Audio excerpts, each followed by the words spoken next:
Anoche, alrededor de las 10:30, se emitió en televisión la entrevista que le hizo Jordi Évole a Yolanda Díaz. Y la verdad que era un programa que tenía mucha expectación y más aún viniendo de los últimos encuentros, o mejor dicho, desencuentros entre la gente de Sumar, la gente de Podemos, periodistas, personalidades famosas. Entonces cogí una libretilla y empecé a apuntar las cosas que fui viendo durante el programa y que me parecían interesantes de cara a comentarlo en un vídeo. Entonces hoy vamos a hablar un poco de qué fue el programa de anoche y qué cosas creo que son interesantes destacar y comentar. Bueno, en general, Yolanda Díaz en la entrevista fue un poco como siempre es de cara al público y cómo luce y cómo se ve institucionalmente, ¿no? Con esa sonrisa, con ese tono afable, ¿no? Muy pedagógica en la manera de hablar y muy tranquila. Y sí que es verdad, y de hecho el propio Évole se lo comentaba, ¿no? Que conforme avanzó la entrevista y las últimas preguntas que fueron un poco más comprometidas, ese tono o esa cara podía variar, pero bueno, un poco anecdótico. En general Yolanda muy, pues como suele ser, y en ese sentido, poca sorpresa. Me pareció muy interesante porque una de las primeras preguntas, que bueno, fue un poco a modo de comentario, ¿no? Informal, era sobre la presencia del rey emérito en un viaje a España, ¿no? Entonces le hacía un poco la pregunta típica de, oye, ¿qué pasa con la monarquía? ¿Qué pasa con la república? Y en este sentido, no me sorprendió la respuesta de Yolanda Díaz, pero sí que considero que es interesante, ¿no?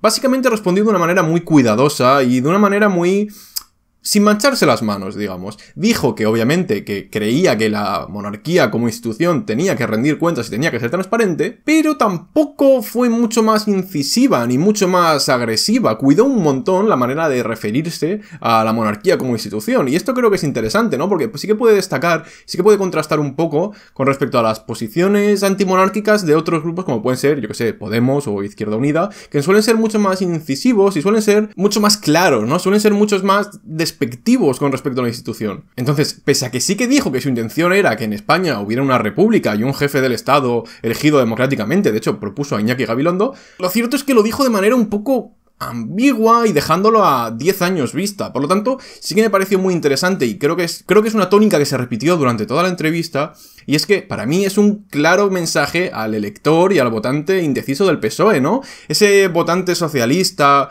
muy felipista y muy tradicional y que al fin y al cabo también abraza y no ve con tan malos ojos la monarquía, ¿no? Entonces sí que me pareció un poco llamativo, eso ya de primeras. Luego enseguida, no sé cómo salió el tema, pero básicamente Yolanda Díaz dijo que ella nunca se quejaba de los periodistas, ¿no?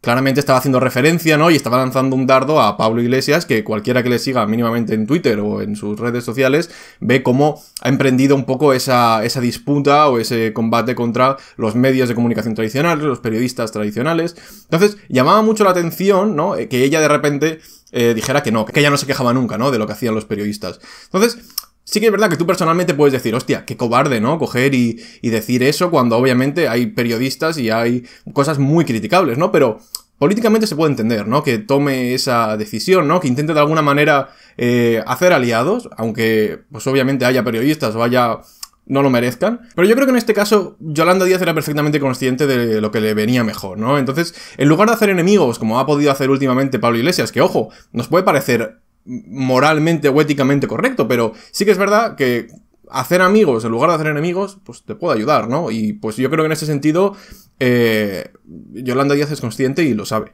Hablando un poco también más adelante de cómo concebía, ¿no? Yolanda Díaz la política, de lo que era para ella muy crítica con la manera actual de hacer política, decía que ella no concebía la política como derrotar al que tienes al lado. Entonces ella misma en algún momento hizo referencia a cómo los partidos al final siempre buscan anteponer sus intereses como partido, mantenerse en el tiempo, pisar al de al lado, como que a ella no le gustaba esa manera de operar. Y a ver, yo entiendo que tú públicamente quieras transmitir esa imagen y quieras decir esto, pero no hemos de ser ingenuos. Quiero decir, te guste o no, la política institucional y partidista de hoy en día consiste precisamente en esto. Y la lógica partidista va por encima de todo. Y su propia plataforma, su propio partido, como puede ser Sumar, también está inserto en estas lógicas de competición. Y por mucho que tú públicamente digas que tienes una serie de valores y que tienes una manera diferente de hacer política, Sumar, si no lo está haciendo ya, va a hacer todo lo posible por ganar el mayor espacio dentro de la izquierda. Y por afianzarse. Y si eso implica dejar de lado y hundir a Podemos, por mucho que públicamente digas lo contrario, lo vas a hacer. Pero igual que lo ha hecho el PSOE, igual que lo hacen el resto de partidos. Y no pasa nada, o sea, obviamente es criticable y obviamente puede que no sea lo deseable. Pero decir que no entiendes la política como derrotar al de al lado cuando seguramente acabes tú haciendo lo mismo, pues a ver, no nos engañemos, seamos realistas. Más adelante Jordi Évole le preguntaba un poco sobre Pablo Iglesias, sobre Pedro Sánchez, sobre cuál era su relación con ellos, y básicamente llegaban a la conclusión, o Yolanda afirmaba que, bueno, que había una manera ciertamente masculina de hacer política, que no, con la que ella no estaba de acuerdo y no se sentía cómoda, y de alguna manera ella se postulaba como la alternativa, ¿no? Ella figuró como esa hermana mayor, esa hermana más madura, que de alguna manera trata de poner cordura y de poner paz entre dos hermanos que se pelean, ¿no? Era como la voz de la madurez o de la razón, y bueno, en ese sentido, pues a ver, te lo puedes tragar o no te lo puedes tragar, pero sí que es cierto que, bueno, es inteligente y es lógico, quiero decir, al final, por mucho que hables de integración y por mucho que hables de sumar, ella como plataforma, como líder, como candidata a la presidencia general,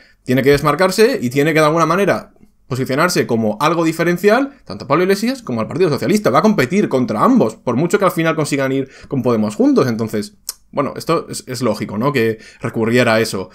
También es verdad que a mí eso de... No, es que la manera masculina de hacer política, o lo típico que se dice mucho de... Es que hay mucha testosterona, ¿no? Entre los líderes políticos. Si no hubiera tantos hombres... O sea, si fueran mujeres los que dirigen los países, claro, habría menos guerras, ¿no? Ese tipo de retóricas y de narrativas, ¿no? Donde pues a ver, son un poco... yo no las puedo... No las soporto, pero porque además que creo que no tiene ningún tipo de sentido. Pero bueno, se puede entender. Lo puedo entender en este contexto que recurra a ello. Pareció muy interesante y de lo más llamativo de la entrevista, ¿no? Fue cuando hablaron precisamente de lo que había pasado anteriormente entre Yolanda Díaz y Pablo Iglesias, ¿no? Cómo todo empieza con la dimisión de Pablo Iglesias y acto seguido designa a dedo, ¿no? Que dicen... A Yolanda Díaz como la sucesora de Podemos, y cómo esto deriva en una crisis entre ambos, ¿no? Yolanda Díaz retrata muy claramente y hace mucho énfasis en el enfado, en cómo se enfadó ella, ¿no? Y cómo se lo recriminó a Pablo Iglesias. Y es muy llamativo y es muy interesante, ¿no? Desde el punto de vista del espectador, ¿no? Ver ese relato de ese enfado y de esa relación personal, cómo de repente se dinamita por una decisión, ¿no? Eso es muy interesante. Pero a nivel políticamente y desde el punto de vista del espectador, no hace más que reafirmar la broma de mal gusto que son, a día de hoy, estos procesos de participación democrática, participación interna, militancia dentro de los partidos. Por mucho que te excuses en los argumentos de esto lo aprueban las bases, esto lo vota la gente, esto y democracia interna, sinceramente, seamos serios, cualquiera que haya estado mínimamente cerca o haya seguido de cerca estos procesos de democracia interna sabe que son unos lavados de cara y básicamente lo único que buscan es legitimar decisiones que toma la dirección del partido. Y no pasa nada, lo hacen todos los partidos. En ese sentido, ok, pero hay que tener en cuenta y no hay que tragarse o no hay que vender la moto con el tema de la democracia interna, la participación, porque sinceramente es una broma de mal gusto y esta propia situación es ejemplo claro de ello. Me pareció muy interesante también, ¿no? Como en un momento dado Yolanda Díaz, respondiendo a una pregunta de Jordi Évole, decía que efectivamente que en Sumar que había gente de todas las ideologías, ¿no? Reafirmaba la idea de que Sumar es un proyecto transversal y sobre todo volvió un poco a esa idea que se repitió mucho durante el primer Podemos, que era la idea de nosotros no gobernamos para la izquierda o no somos un partido ni de izquierdas ni de derechas, somos un partido o tenemos un programa para la gente común, ¿no? Un programa para la gente a la que le parece bien que se suba el salario mínimo, ¿no? O para que hacemos políticas para el sentido común, un poco. Entonces, obviamente, a mí me parece esto, o sea, esto es muy criticable, ¿no? El intentar vender una imagen de no ideologías, no partidismo, no colores, vale, esto es criticable. Pero que lo haga precisamente ahora mismo gente de Podemos, sabiendo precisamente que ellos vienen de lo mismo, pues no lo entiendo, quiero decir. Que sea la gente de Podemos, que precisamente fueron los que inventaron esto, bueno, por lo menos lo que lo aplicaron en España, pues... No lo entiendo, la verdad. Y como os comentaba, ¿no? Ese tono alegre, esa sonrisa de Yolanda Díaz que predomina durante todo el programa, me pareció muy interesante porque el propio Jordi Évole llega a hacerle una pregunta, ¿no? Le llega a preguntar, oye, ¿por qué sonríes siempre? Oye, ¿por qué estás siempre tan contenta, no? Puede parecer una tontería, pero esto contrasta un montón con la figura de Pablo Iglesias allá en 2015-2016. Recuerdo cómo se hablaba en general y también pasó cuando Pablo Iglesias tuvo una entrevista con Jordi Évole, que la pregunta fue completamente al contrario. Jordi Évole le preguntaba a Pablo Iglesias, oye, ¿por qué estás siempre enfadado? ¿Por qué cuando hablas parece que estás enfadado? ¿Por qué tienes el ceño fruncido? ¿Por qué siempre estás como dando un speech o como rapeando? Me acuerdo mucho que se hablaba eso y se utilizaba como un argumento en contra. Entonces llama mucho la atención cómo Yolanda Díaz ha conseguido, pese a decir lo mismo en el fondo que lo que decía Pablo Iglesias en 2016, ha conseguido darle un lavado de cara. Y en lugar de parecer una persona enfadada, una persona con rabia y una persona con odio, ha conseguido decir eso mismo, pero con una sonrisa. Entonces, bueno, estos son algunos de los apuntes, de las cosas que más me llamaron la atención. En general, un poco el programa era lo esperado, dejó muchos titulares, pero bueno, fue la típica entrevista de Jordi Évole. Me generaba al principio un poco de dudas, ¿no? Este tipo de programas, ¿no? Porque hemos de tener en cuenta que al fin y al cabo esto es infoentretenimiento. Por mucho que tenga un revestimiento y que parezca una entrevista más formal y más seria, ¿no? Por el propio formato, al final no deja de tener cierta parte de morbo, cierta parte de sensacionalismo, ¿no? De hecho en la entrevista se ve, ¿no? Cómo llaman al diputado del PP que se equivocó, cómo le hacen preguntas muy sobre la vida privada, o cómo se centra muchas veces en ¿y este es tu amigo? ¿Y con este te llevas? Y un poco a nivel de amistad, hay un poco de morbo en toda esta entrevista. Lo que pasa es que sí que es verdad que tiene esa apariencia de más formal y puede pasar un poco desapercibido, pero al final este tipo de programas y este tipo de formatos son puro entretenimiento también, aparte de que puedan tener un interés político. Entonces me generaba mucho debate, ¿no? Antes de que se emitiera el programa yo decía, a ver, teniendo en cuenta la situación que es tan delicada entre ambos partidos, que un político se preste a ofrecer este tipo de entrevistas, no lo veía claro. No por el espectador, ¿no? Porque obviamente yo vi esto y dije, mira, voy a tener hasta vídeo para hacer, ¿no? Pero el hecho de, pensando un poco en los militantes o la gente de los partidos que vive estas disputas o estas guerras bastante de cerca y que le puede afectar bastante, me podía parecer hasta un poco irrespetuoso, ¿no? Pensando en ellos. Y por ejemplo, no sé si os acordáis, el anuncio promocional o el spot que grabaron para promocionar el programa, hacían un poco una broma, ¿no? Sobre si Pablo Iglesias tenía entradas o no para Pablo Alborán, o sobre si iba a asistir o no.